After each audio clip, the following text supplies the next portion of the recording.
Ito ba yung bagong hero na sinasabi nilang mahirap daw gamitin?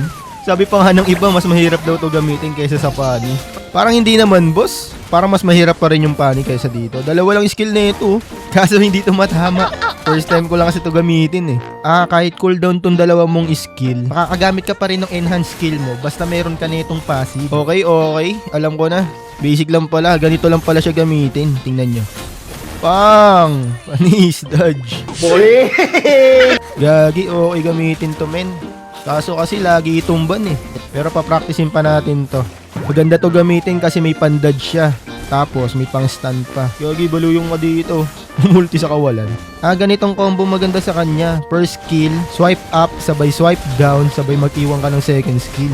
Gagi ka.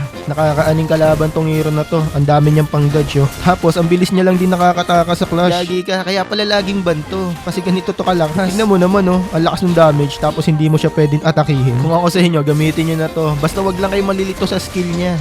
Madali lang naman tandaan eh. Basta swipe down mo lang kapag gusto mo makadodge. Tapos swipe up naman kapag gusto mo makastun. Diba? Napakasimple lang. Hindi siya komplikadong hero men. Madali lang to. Hindi ka tulad sa Pani. Putik na yan. Buong mapa kailangan mong kabisaduhin dun. Kapag ganito nangyari sa inyo, swipe down nyo lang, sabay out, di ba?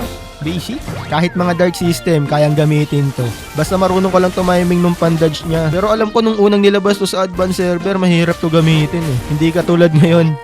Ano siya, dark system friendly siya. Gago ka ba? Hindi ka matatakot mag-tower dive kapag ito hero mo. Tingnan mo naman, ang dami niyang pang-dodge. Kahit nga dito sa well or base ng kalaban, immune siya. Ang daya ng hero na to, pag ito gamit mo, immune ka sa lahat, pati sa selos. Bakit? Hey!